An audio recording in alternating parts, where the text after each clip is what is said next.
Hi, Alana here from Candida Kitchen, where we are cooking for a healthy and healing gut.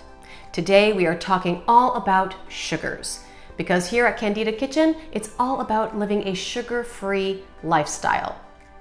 Now, as a health coach, I am extremely passionate about advocating a sugar-free lifestyle. And why is that? As you may know, we are living amongst an obesity epidemic, as well as a diabetes epidemic and a chronic illness epidemic. Now, this is not just a coincidence. This is all stemmed to the change in our food system approximately 50 years ago, where the foods we're eating now are manufactured and processed, full of stuff that isn't even real food.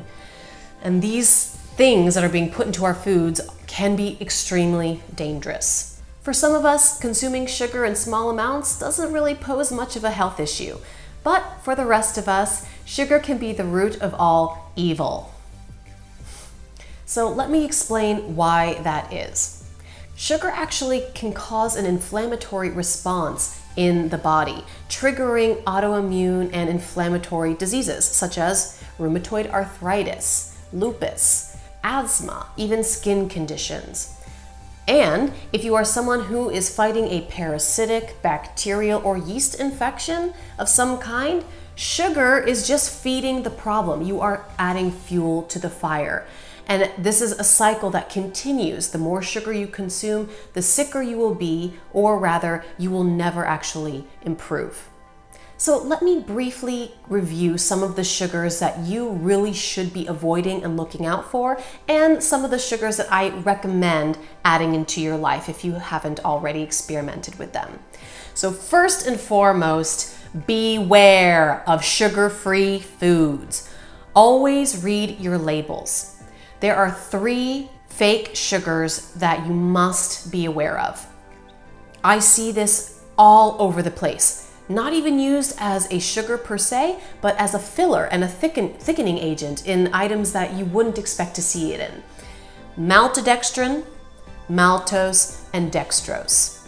Now, you'll see these a lot in sugar-free foods because, well, they're 0 calorie.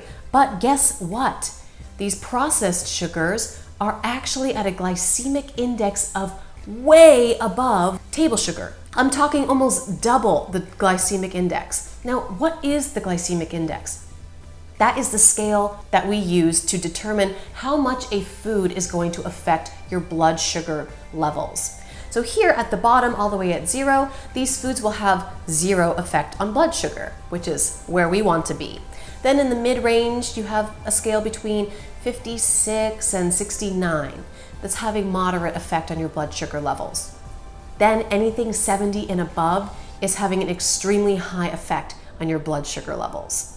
So let's look at some sugars that are on the lower level of the glycemic scale. These are sugars that I consider to be safe to consume if you are someone who has a gut dysbiosis, some kind of bacterial issue, or if you are diabetic, pre-diabetic, and you're just trying to keep your blood sugar levels at a lower level.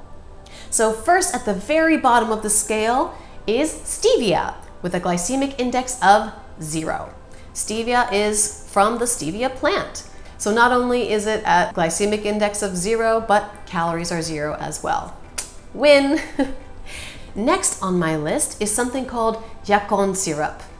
Forgive me if I'm mispronouncing this. Yacon is actually considered the ground apple of South America. It's actually a tuber, and the tuber is then juiced, and what is left is the yacon juice, which is then processed into what is sort of the consistency of a molasses. At about 20 calories per tablespoon, this is at the glycemic index of 1. That's right, 1. Amazing. This is because it is derived of soluble and insoluble fiber, so you're really only digesting a very small amount.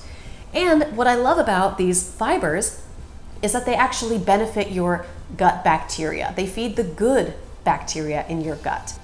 I would like to heed a warning for those with IBS or a FODMAP sensitivity. Because of the fibers, it might cause a little bit of an upset stomach, but I personally have not met anyone who had any issues with this. So give that a try.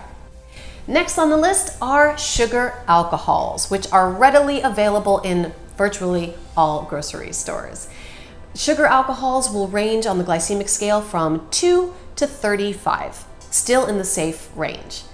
Sugar alcohols will usually end in a TOL suffix, things like xylitol, maltitol, erythritol, just to name a few. Now, sugar alcohols don't actually contain any alcohol, but their molecular structure is similar to that of sugar and alcohol kind of combined. Now again, sugar alcohols are also derived mostly of insoluble and soluble fiber, so you're only digesting a small amount with a really nice full sweet flavor on the tongue, which is excellent for baking. I'd like to emphasize that not all sugar alcohols are created equal, considering the calories and how it affects the body.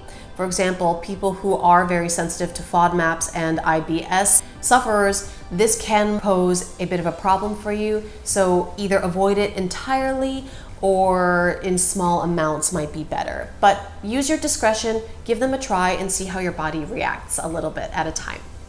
The last sugar that I would like to mention is coconut palm sugar. This sugar is at 35 on the glycemic index scale, which is really great for someone who might be pre-diabetic or type 2 diabetic and just needs to have lower sugar intake and maintaining a lower glycemic level. But for someone who might be suffering from Candida, h. pylori, or some other parasitic infection, it might not be good for you. So always use your discretion and use the sugar substitutes that are best for you. I hope you took something away from today's discussion about sugar and its connection to chronic illness. Now again, always choose what's best for your body because everyone is individual. We're bio-individual. So one person's potion is another person's poison. If you enjoyed today's video, please give it a thumbs up and click subscribe because I'll be updating this channel a couple times a month with cooking videos and discussions about gut health. Thanks for tuning in.